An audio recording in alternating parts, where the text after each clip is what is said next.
Right, welcome to this unit's rated video for the Astra Militarum. Do check out the rest of the Astra Militarum content bomb that's been released. Take a look at the new Korps of Krieg box set unboxing video. There is Codex review part 1, part 2. Part 1's covering detachments. Part 2 will go through all of the units. If you want more of a comprehensive video covering all of the units in the Astra Militarum Codex, then do check out that longer format Codex review. Then also I've rated the detachments in a shorter format video, and this one's meant to be a shorter video as well, just giving my top 5 choices from the new book for the Astra Militarum. Discount 40k to reserve your copy of the new Korps of Krieg box, or to start collecting Guard, expand your collection, paints and accessories and so on. It's gamingfigures.com, link for them below. And then also, if you're in the middle of England, Middlesbrough sort of direction, do pop in and see them at their store. I'll leave a link for their Facebook page in the video description below. So for the Guard, I don't collect Guard yet, but I play against them obviously on the channel a fair bit. I've watched them in action and what units have been a threat and which units have been softer. A lot of that does carry over into the new Codex. Obviously there's some new units with the Def Corps, but most of the rules, generally speaking, have stayed the same. But I've got a list here, my top 5. By all means, leave your own comments and suggestions, change the order around, add in units that you think I should have put in, take out units that you think are actually weaker. So by all means, interact in the comments section below. So follow the usual format. I'm going to do some honourable mentions, units that are really good, but haven't made the top 5, and then we'll start at the bottom at number 5, and then at the end of the video will be at my number 1 choice. And it's mostly, I'm choosing these for that they're actually good in the game. So this is more choosing them because they will do well for you on the battlefield. Is the main driving force here between these choices. So first up's honourable mentions. Some may say that I should put these in the top 5, but I haven't. I've played against a lot of Guard artillery and heavy weapons teams. James running all sorts. But they are in the honourable mention. So heavy weapons teams for the Guard, the infantry with their whatever you decide to go for, mortars, las cannons, and so on. And then also things like the artillery, so basilisks, manticores, and so on. And they certainly have their uses. The ability for a lot of them to have indirect fire to reach targets all over the battlefield, really long range, is very, very useful indeed. Very useful for picking off spare wounds from units to try and destroy them. If you've got something that's hidden somewhere with a couple of wounds left, an artillery piece can reach it and destroy it. So there is that use for sure. They haven't gone into the top 5 because I've generally found they are quite low impact. By the time you factor everything in, trying to hit, trying to wound, saving throws, the slight nerf that happened to indirect fire, they're okay. They'll chip wounds away, and they've got brilliant reach on the battlefield. But having watched James play and using a variety of artillery pieces, they do struggle to really kick out decent input. I remember back a few editions ago, manticores, for example, they were terrifying on the battlefield, the damage that they could do. But they have been hit pretty heavy. And so I don't think they got quite as much punch. I'm not going to go through all the profiles for Guard, artillery and heavy weapons teams. Honourable mention to them for sure. They're very useful, often quite keen on points. They're cheaper tanks, 130 points, that kind of price.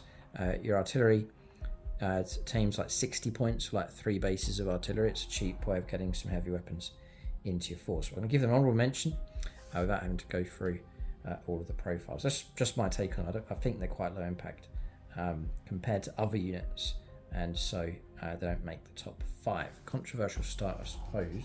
The next one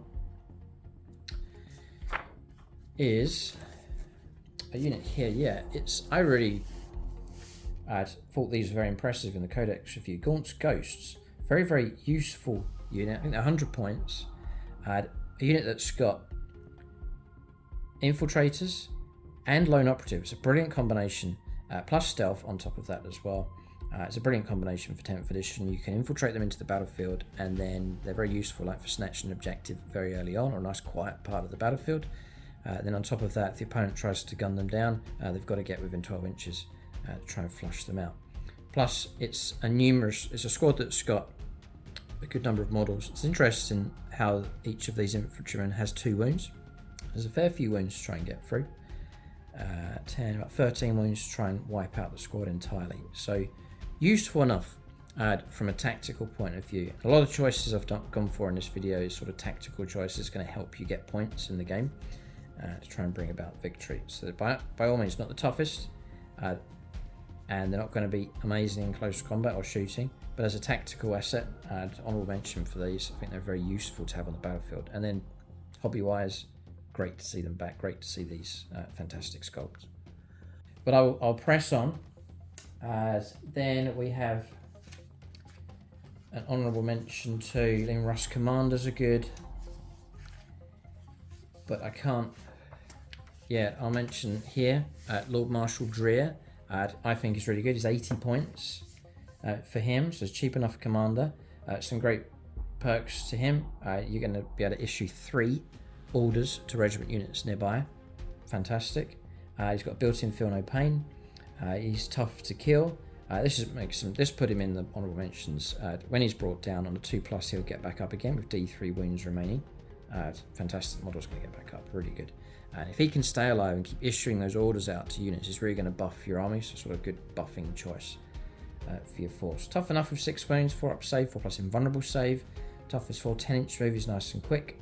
And then obviously you can stick him with a unit of Death Riders, and it really makes him great. I mean, his saber's okay. It's only damage 1 compared to Leontus's damage 2, but 6 attacks, 2 stitch strength, 6 -2 damage, or -2 on the AP.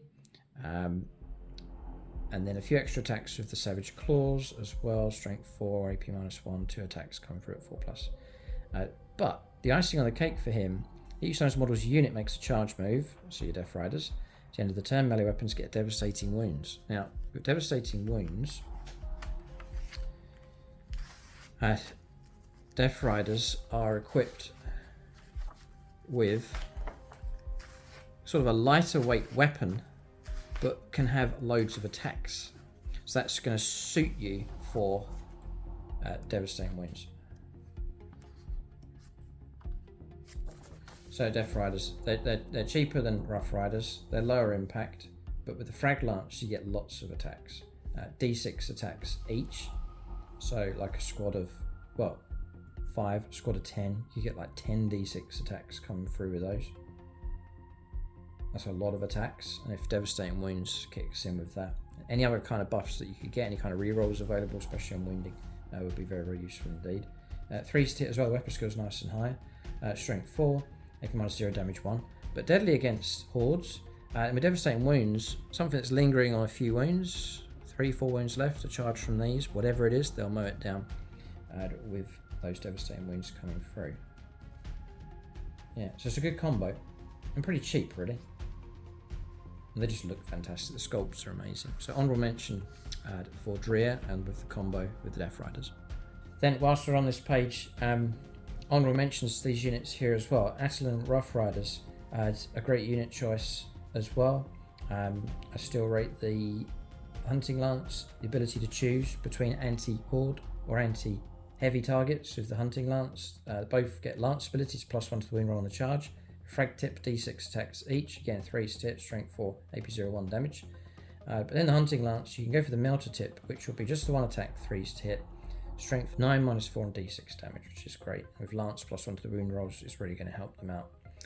And then Horse Masters, this unit is eligible to shoot and declare a charge in a turn in which it fell back. So brilliant dynamics with these. They haven't made the top 5 because they're not too resilient on the battlefield.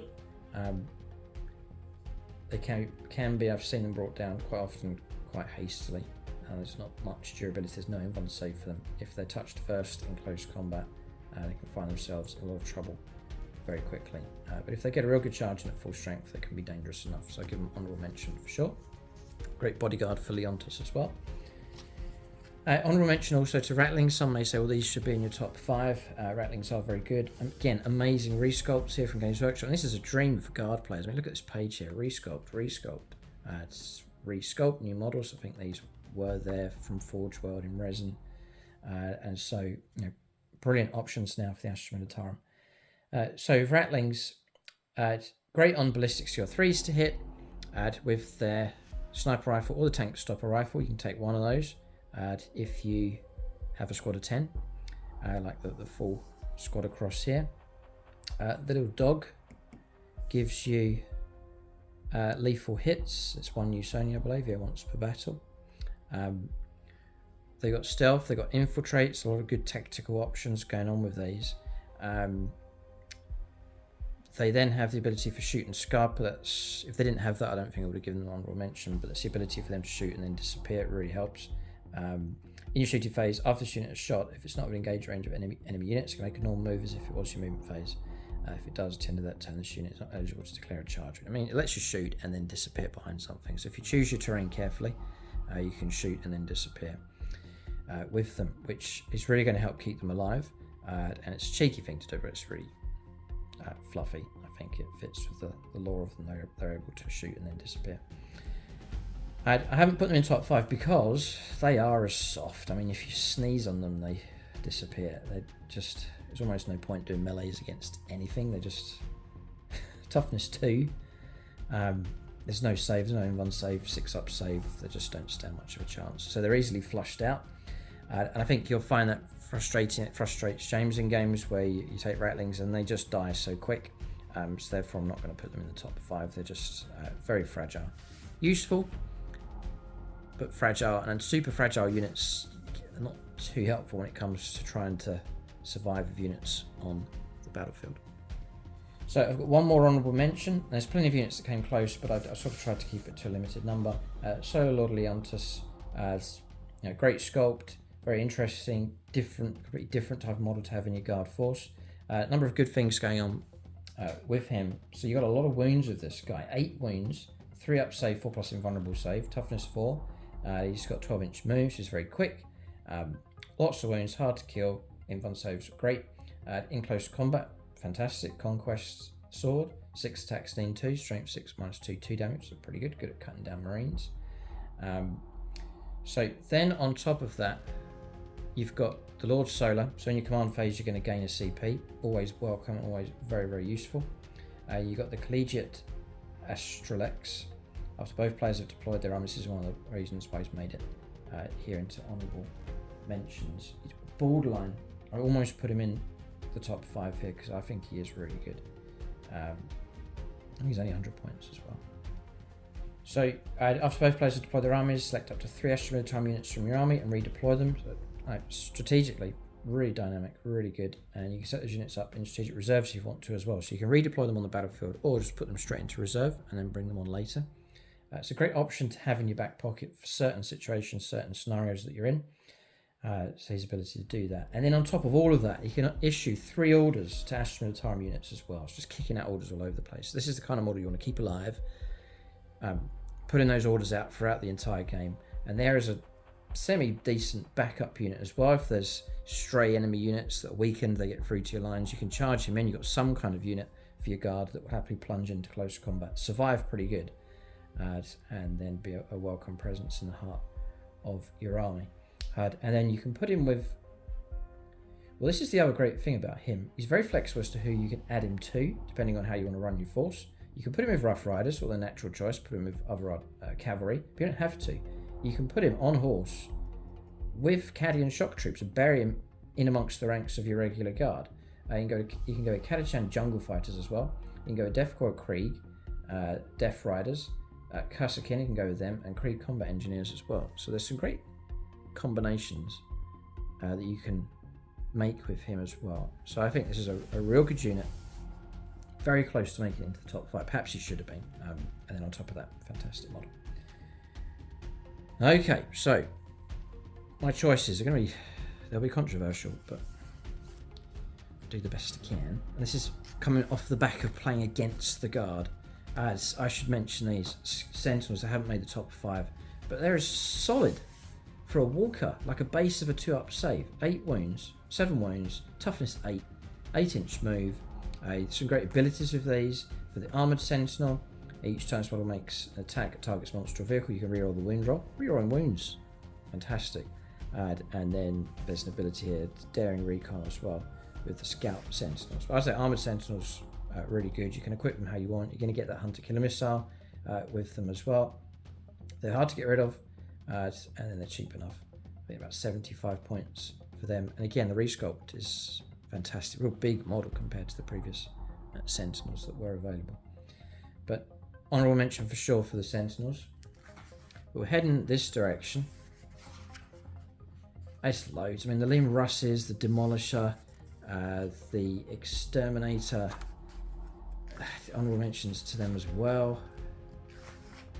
There's a lot of good options. So I've put at number 5 the Bane Blade options, especially a couple of them are utterly devastating. So advantages with the Bane Blade, I guess one disadvantage is the opponent's, it's a bullet magnet, but that could be an advantage in your favour. It's going to attract a lot of attention, and so you can build your strategy around that. Have this as this big distraction on the battlefield whilst the rest of your army is free to manoeuvre, shoot, grab objectives, fulfill secondaries, and so on.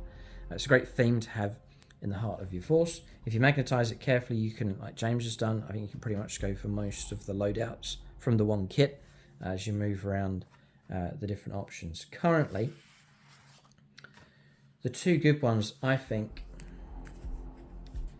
is the Bane Sword, I rated. The profile on this, by the way, 24 wounds, toughness 13. So las cannons wounding on 5s against this thing. 2 up save base, bit of cover as well. It's going to be hard to get through. You put a tech priest nearby to add those wounds back on. I believe you can do that.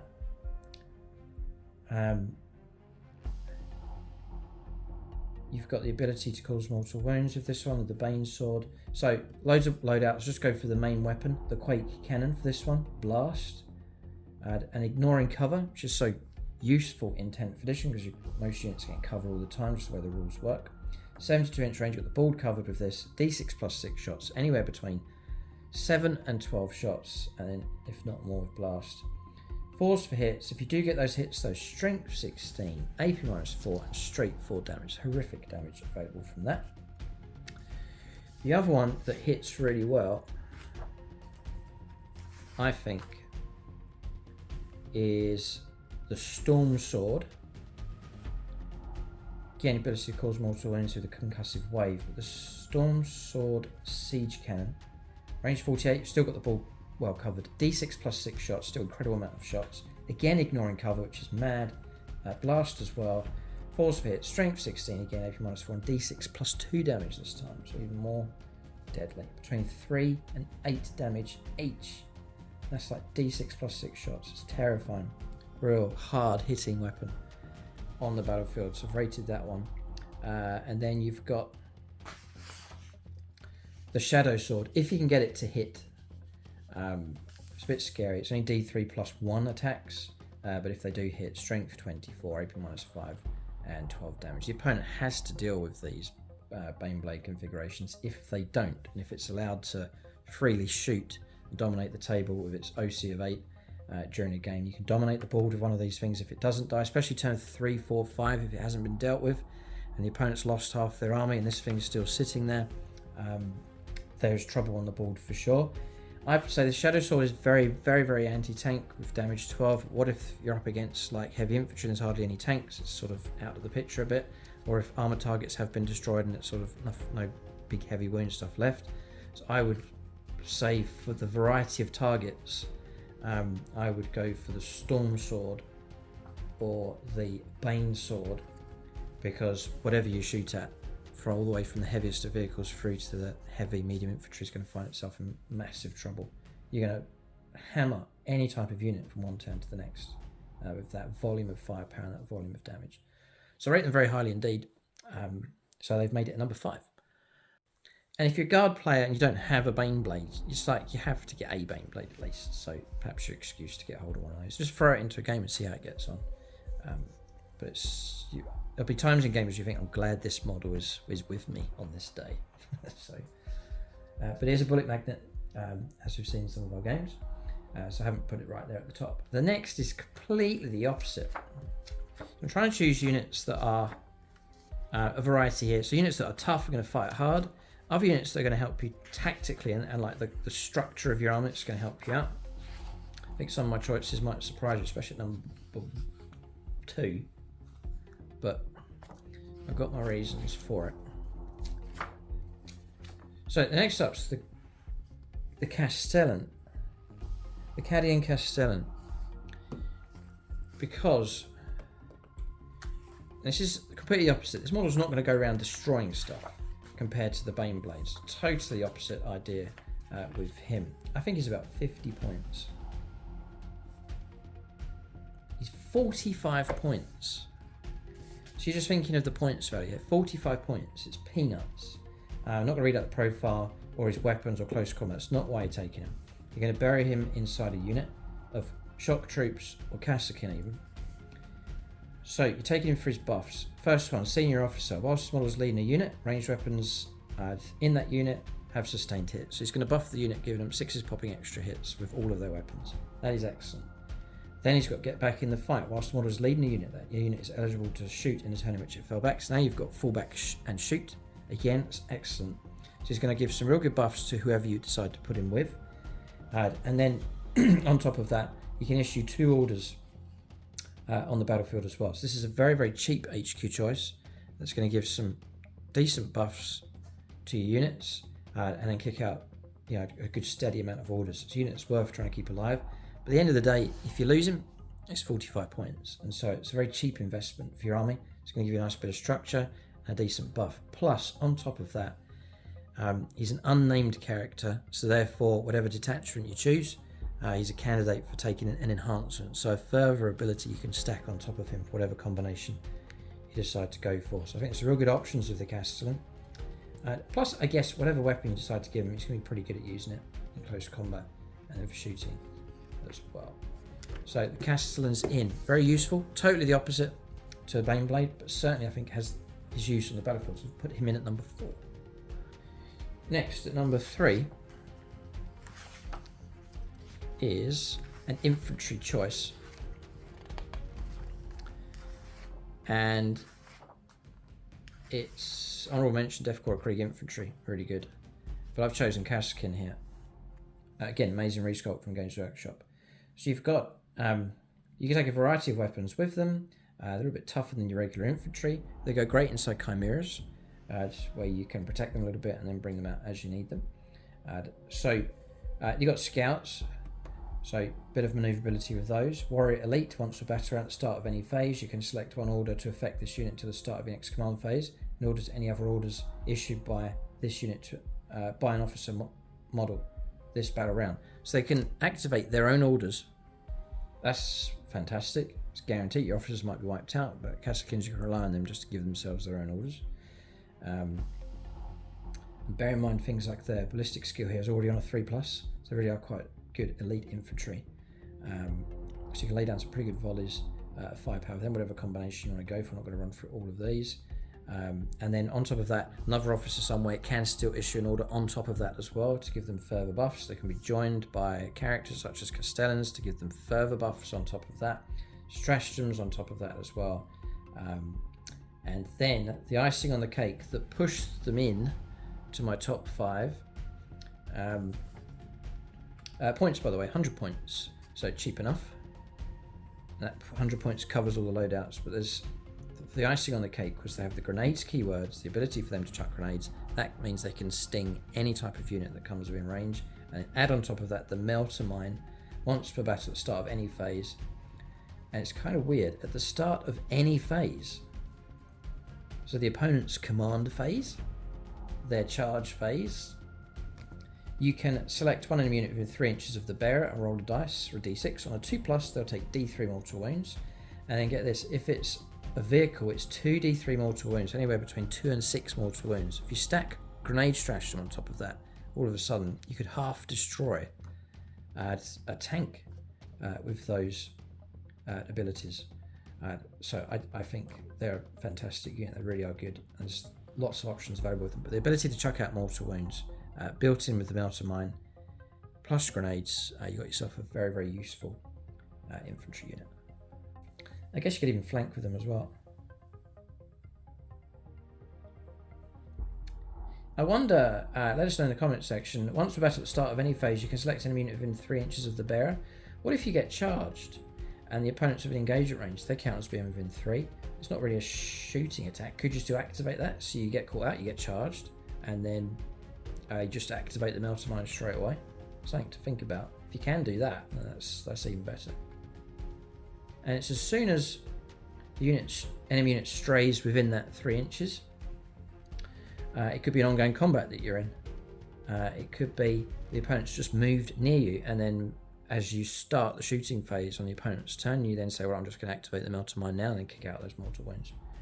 So it's if you can remember to activate it and not miss the opportunities, perhaps that might be the problem. But if you can, the melter mine, very useful indeed. Plus, on top of that, what if you're taking multiple units of Cassin? What if 2 units are working together? 1 unit chucking grenades, then two units each activating their melter mines, and you're causing like 4d3 mortal wounds on a vehicle, plus the grenade stratagem on top of that. Now you're starting to take out vehicles with the firepower and the abilities that come from the Cassin. And then I'm not even mentioning their weapons here, let alone the hot shotguns they can take, grenade launchers, plasma guns available with them as well. So interesting choices, I think, with the Cassins. They're at number 3. So at number 2, and following along the same lines, I've put the Krieg Combat Engineers for the same reasoning here as the Cassin. I just want to check out points, because I think these are an even cheaper option. And it's the kind of unit where you think, you use them against the opponent, and the opponent says, oh, that was a lot of damage. You know, they're not expecting it from an seemingly insignificant infantry, and that's where you can catch opponents out. You think that's a soft infantry, and they get out, and all of a sudden they've just chucked out a ton of damage against one of your toughest targets. I think that's where the strength of these 2 units lies. So Cassin, yeah, they're 100 points, but Krieg Combat Engineers, yeah, like 35 points for 5 models. They're as cheap. And maybe once per battle you would take little squads of 5.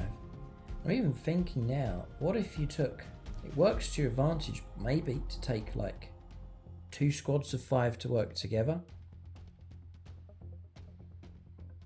Yeah, because it's not going to affect, each can activate their remote mine, which we'll talk about in just a moment. So you've now got the potential of spending 70 points to kick out the following damage here. It's not really going to cover all of the weapons you've got here. They can take, there's a flamer option, hand flamer, plasma pistols, there's trench clubs and so on in close combat, but that's not really, you're taking them for their buffs. So they got scout, so there's a possibility of deploying right up to the edge, scouting, moving, and going for like an early ambush with them, potentially.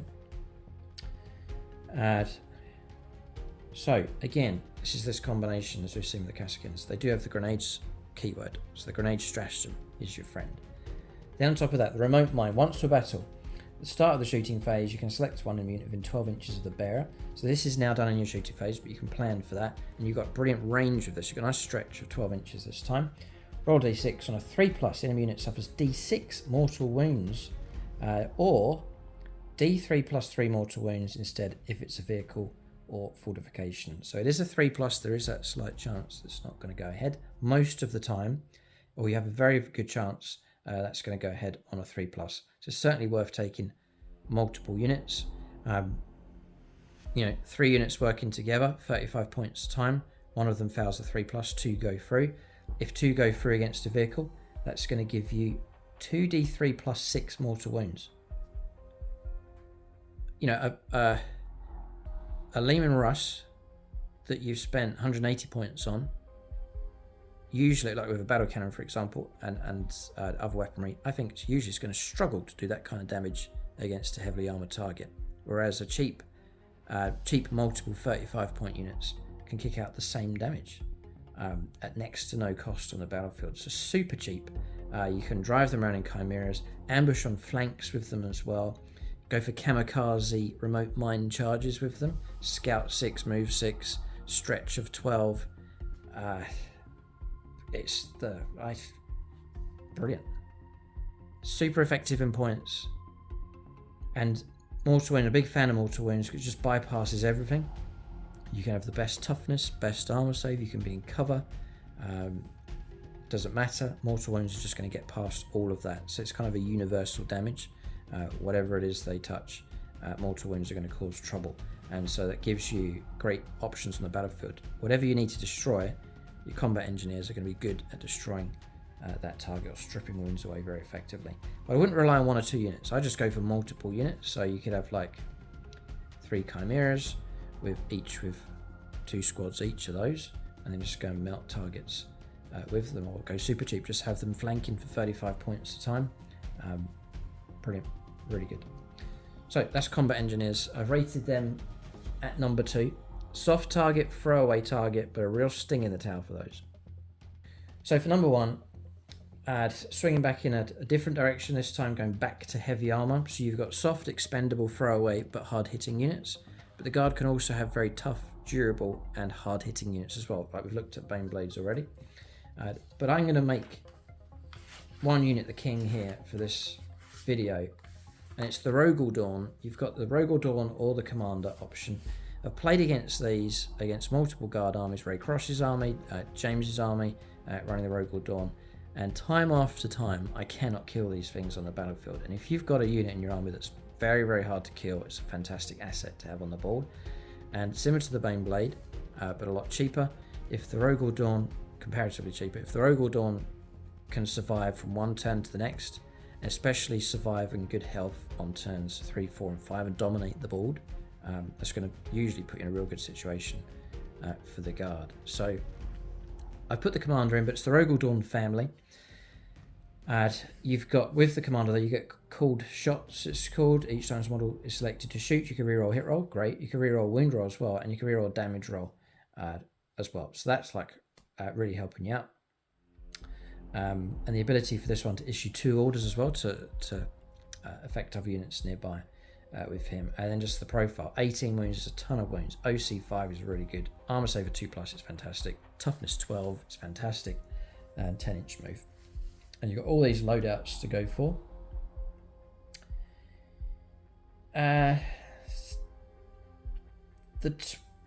Probably the Oppressor Cannon is what I would go for. Range 72, D6 plus 3 shots, forced hit. Strength 12, nice high strength if you want. AP -2, and then 3 damage. And again, have Priest Engines here nearby just to bless and do repairs on this thing. And you've got yourself a very, very durable, very, very tough unit on the battlefield. And there's something else with this. No, it's the regular Rogel Dawn. It looks like he doesn't get it. But your regular Rogel Dawn, still, just check here because there's a new book. You're going to get your ablative plating, which is infuriating to play against. Yeah, once per battle, an attack is allocated to this one, but you can change the damage characteristic of that attack to 0. So when you do get that plumb hit and it finally goes through the armor, you just use ablative plating and turn it to damage 0. So for all those factors, I'm looking at a unit that can hit hard with firepower. It's very exceptionally durable on the battlefield. And then with the Commander can issue orders, nice reliable firepower. And for those reasons, to have something hardcore in your army, I've put the Rogel Dawn family, the Rogel Dawn Commander, and the regular Rogel Dawn up there at number 1. So I've tried to show like a spectrum of units from cheap and soft, but still effective, through to the more expensive, and picking out the best of the expensive units just to give you a spread, because your army is going to need to be a spread of those types of units. So I hope I've picked out a nice variety of units for you, and they are extreme. You know, one going up to like 400, 280 odd points for the Rogel Dawn Commander, all the way down to cheap 35 points for your Krieg combat engineers. Let us know what you think in the comment section below. Rearrange those 5 that I've talked about. At number 5 is the Bane Blade family of vehicles. Then is the Castellant, very cheap but very useful HQ choice. Next is the Cassin, a bit more durable, very useful, adaptable infantry squad. Then the Krieg combat engineers, which are extremely cheap but have a very nasty sting in the tail.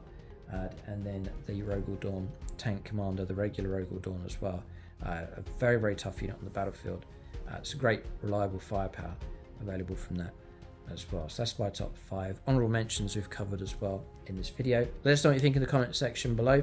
If there's units that I've missed, then do point them out and let us know in the comment section so others can see the stronger units that are available for the Guard. I would say the Guard have lots of really good options at the moment. Keep a lookout for more videos on the channel. Check out the rest of the content bomb that's available. And then it's gamingfigures.com for discount 40k. Thanks for watching. Tune in next time.